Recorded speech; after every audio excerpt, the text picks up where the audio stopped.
नमस्कार दोस्तों, स्वागत है आपका आपके अपने चैनल मिस्ट्री भारत में। आज हम आपको लेकर चलेंगे बुंदेलखंड की उस धरती पर जहां मिट्टी से भी वीरता की खुशबू आती है।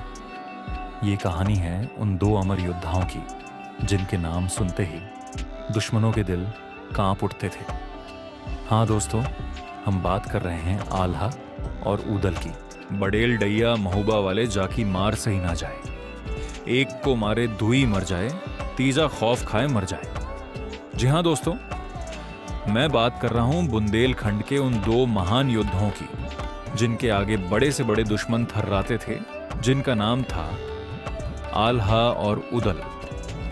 तो उत्तर प्रदेश के महोबा से लगभग 5 किलोमीटर दूर स्थित दिसरापुर गांव हुआ था जन्म 12वीं शताब्दी। पिता दक्षराज, जिन्हें जसराज भी कहा जाता था, माता देवल दे या दिवला। आल्हा का जन्म पिता के जीवित रहते हुआ, जबकि ऊदल का जन्म पिता की मृत्यु के बाद हुआ था। आल्हा ऊदल का किला भले ही आज देख रेख के अभाव में खंडहर में तब्दील हो गया हो, लेकिन इसका इतिहास बेहद रोचक है। चंदेल वंश के राजा परमाल के सेनापति के रूप में 12वीं सदी में जन्मे आल्हा और ऊदल की वीरता का प्रमाण इसी से मिल जाता है कि उन्होंने कुल मिलाकर 52 युद्ध जीते थे, जिनमें से एक ही युद्ध में उन्होंने चौहान वंश के महान सम्राट पृथ्वीराज चौहान को परास्त करके बंदी भी बना लिया था।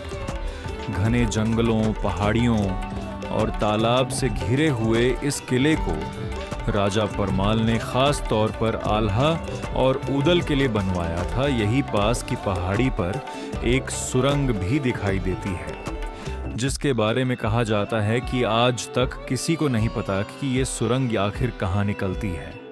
इस किले में बने अस्तबल में दर्जनों घोड़े बांधे जाते थे, लेकिन आल्हा ऊदल के कुछ खास घोड़े ऐसे थे जिनको पाने के लिए पृथ्वीराज चौहान ने कई प्रयास किए, लेकिन वो हमेशा विफल रहे। इस किले के दीवारों में पेड़ पौधों ने अपनी जड़ें फैला ली हैं और इसके कई हिस्से बुरी तरह से टूटे पड़े हैं। खास तौर पर यहाँ पर बने कमरों की छतें आल्हा और ऊदल के निवास के रूप में बनाए गए। इस किले के चारों ओर फैले जंगलों में दोनों भाई उस जमाने में शिकार खिला करते थे। एक समय था कि इस किले पर हमला करने से पहले दुश्मन भी 100 बार सोचते थे, लेकिन अब हाल ये है कि ज्यादा पर्यटक भी इस खंडहर किले तक नहीं पहुंच पाते हैं। यहाँ बने आल्हा ऊदल के महलों को भी बड़ी खूबसूरती से बनाया गया है, जो कि 850 साल बाद भी टस से मस नहीं हुए हैं। लेकिन ये कब तक ऐसे खड़े रहेंगे, इसके बारे में कुछ नहीं कहा जा सकता। आल्हा ऊदल की वीरता के किस्से बुंदेलखंड में इतने प्रसिद्ध हैं, किन दो भाइयों की गाथाओं को सुनने के लिए आज भी यहाँ के गांव की चौपाल में लोगों की भारी भीड़ उमड़ती है। बुंदेलखंड के लोगों का मानना है कि आल्हा को शारदा माता से अमर होने का वरदान मिला था।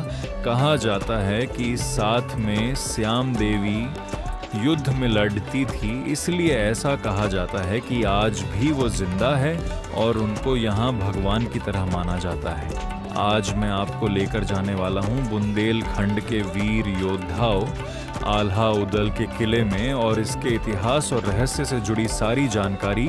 महोबा का नाम 2 शब्दों से निकला, महोत और बाह। पुराने ग्रंथों में इसे महोतक कहा गया है, जिसका अर्थ है महान नगरी। यहाँ के किले, झीलें और मंदिर आज भी उस काल की सभ्यता और संस्कृति की गवाही देते हैं। चंदेल वंश भारत के महान राजवंशों में से एक था। इनका शासन 9वीं से 13वीं शताब्दी तक बुंदेलखंड में फैला रहा। इनका मुख्य केंद्र खजुराहो, कलिंजर और महोबा था। चंदेल राजाओं ने न केवल युद्धों में पराक्रम दिखाया, बल्कि कला, स्थापत्य और धर्म में भी अद्भुत योगदान दिया। खजुराहो के मंदिर आज भी उनके शिल्प कौशल की अमर गवाही है। चंदेल राजाओं में सबसे प्रसिद्ध थे धंगदेव कर्णदेव और बाद में परमाल देव चंदेल, जो महोबा के राजा थे और जिनके समय में आल्हा ऊदल की गाथा लिखी गई। राजा परमाल देव चंदेल न्यायप्रिय, दानी और वीर थे। उनके शासन में महोबा समृद्ध था। परंतु राज दरबार में धीरे धीरे अहंकार और मतभेद घर करने लगे थे। 12वीं शताब्दी के मध्य का भारत राजनीतिक रूप से अत्यंत अस्थिर था। उत्तर भारत में कई छोटे छोटे राज्य थे। दिल्ली में चौहान, अजमेर में तोमर, कन्नौज में गाहड़वाल और बुंदेलखंड में चंदेल। शुरुआत में महोबा और दिल्ली के संबंध बहुत अच्छे थे। राजा परमाल और पृथ्वीराज चौहान एक दूसरे का आदर करते थे। कहा जाता है कि पृथ्वीराज चौहान ने एक बार महोबा दरबार में आकर राजा परमाल को सम्मान दिया था। दोनों के बीच संबंध और मजबूत हुए जब पृथ्वीराज चौहान ने राजा परमाल की पुत्री चंद्रवती से विवाह करने की इच्छा जताई। राजा परमाल ने सहमति दी और इस तरह दोनों राज्यों में मित्रता का संबंध स्थापित हो गया। समय बीतने के साथ साथ दरबारियों की चालें और राजाओं का अहंकार बढ़ता गया। कुछ दरबारियों ने राजा परमाल के कान भरे कि दिल्ली के राजा तुम्हें कम आंकते हैं, वे तुम्हारे साम्राज्य पर नजर गड़ाए हुए हैं। दूसरी ओर दिल्ली दरबार में भी फुसफुसाहटें शुरू हो गईं कि चंदेल राजा परमाल चौहान की बढ़ती शक्ति से ईर्ष्या करते हैं और यहीं से दो मित्र राज्यों के बीच शत्रुता की दीवार खड़ी होने लगी।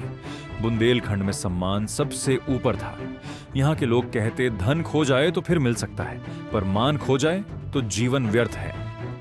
राजा परमाल के दरबार में कई वीर सेनापति थे, पर उनमें सबसे प्रमुख थे दलपति और उनके पुत्र आल्हा और ऊदल। राजा परमाल इन दोनों भाइयों पर बहुत विश्वास करते थे, परंतु कुछ दरबारी इससे जलते थे। उन्होंने षड्यंत्र रचा कि आल्हा और ऊदल राजा से अधिक शक्तिशाली हो रहे हैं। इसी ईर्ष्या ने महोबा के भीतर विभाजन की आग लगा दी और आगे चलकर इस आग ने पूरा राज्य जला दिया। पृथ्वीराज चौहान और राजा परमाल के बीच पहला टकराव एक अभिमान और चुनौती से शुरू हुआ।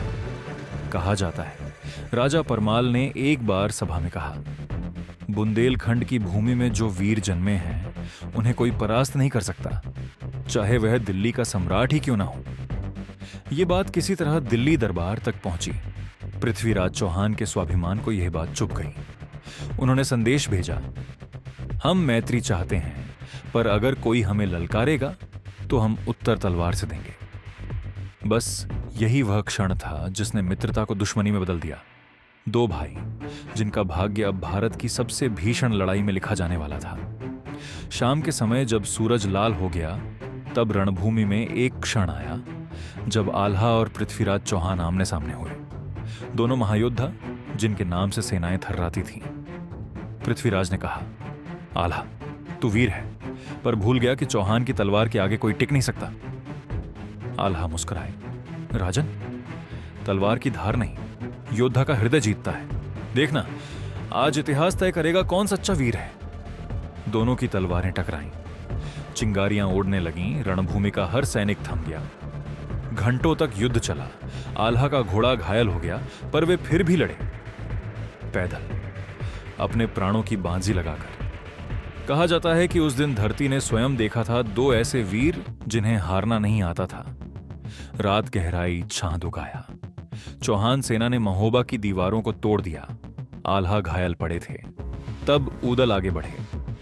ऊदल ने महोबा के द्वार पर खड़े होकर कहा, जब तक ऊदल जीवित है कोई इस किले में प्रवेश नहीं कर सकता। उन्होंने अकेले ही सैकड़ों शत्रुओं का सामना किया।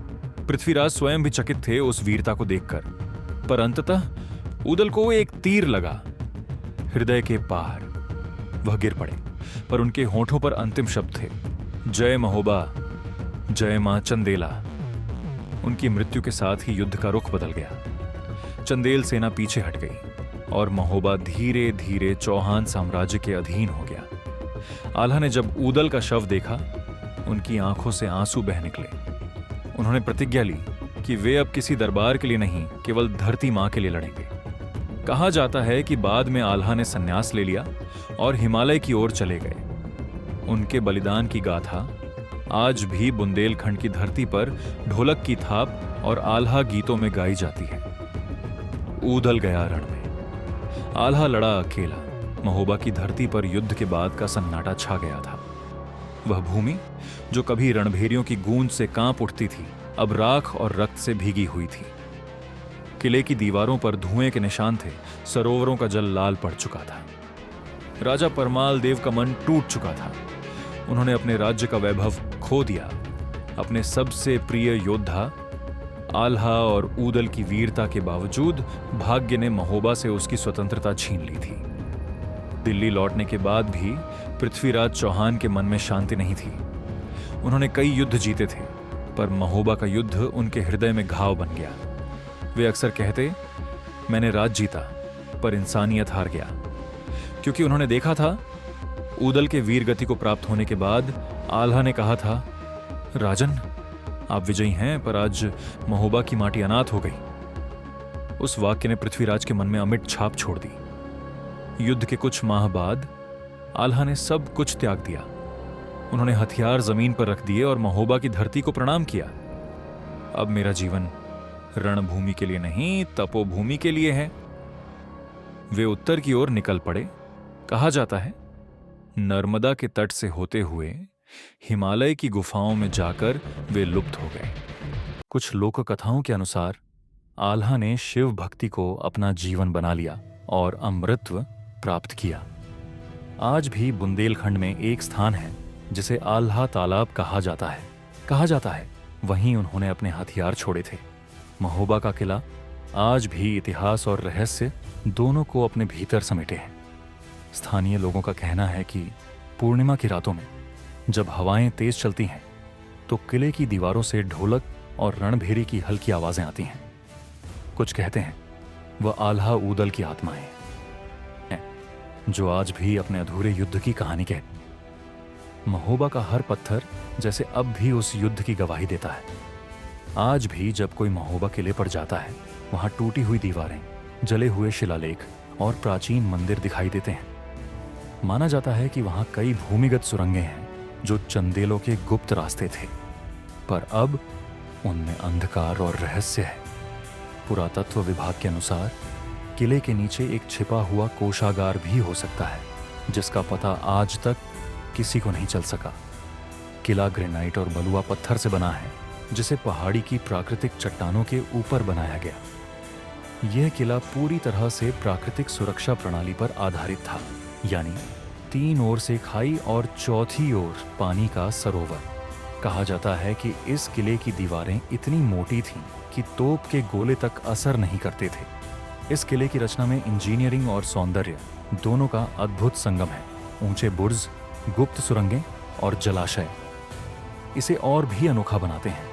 महोबा का सबसे बड़ा रहस्य इसका जल प्रबंधन तंत्र है। किले के चारों ओर कई झीलें थीं, जैसे मदन सागर, केतकी तालाब, सूरज कुंड, चंदेल सागर इत्यादि। ये झीलें न केवल सुंदरता बढ़ाती थीं, बल्कि युद्ध के समय जल आपूर्ति और सुरक्षा का भी साधन थीं।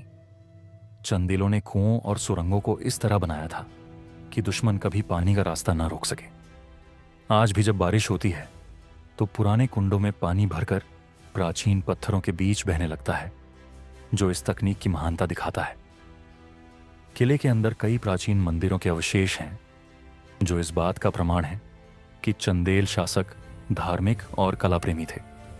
महालक्ष्मी मंदिर धन और समृद्धि की देवी को समर्पित, गणेश मंदिर जहां युद्ध से पहले आशीर्वाद लिया जाता था, शिव मंदिर, आल्हा मंदिर, माना जाता है आल्हा ऊदल यहां पूजा करते थे। मंदिरों की दीवारों पर कथाओं और नर्तकियों की सुंदर मूर्तियां उकेरी गई हैं, जो आज भी अद्भुत शिल्पकला का उदाहरण है। और आप देखेंगे कि यह किला एक तालाब के किनारे बना हुआ है। इससे प्राचीन किले को बाहर से देखकर लगता है कि किसी जमाने में ये काफी खूबसूरत रहा होगा, लेकिन आज की तारीख में ये एक खंडहर के रूप में तब्दील हो चुका है। अगर आपको यह वीडियो पसंद आया हो तो वीर आल्हा की इस विरासत को एक बार जय महोबा लिखकर प्रणाम जरूर करें। ऐसे ही और ऐतिहासिक पलों को महसूस करने के लिए वीडियो को लाइक करें, शेयर करें और चैनल को सब्सक्राइब करें। जय महोबा, जय आल्हा।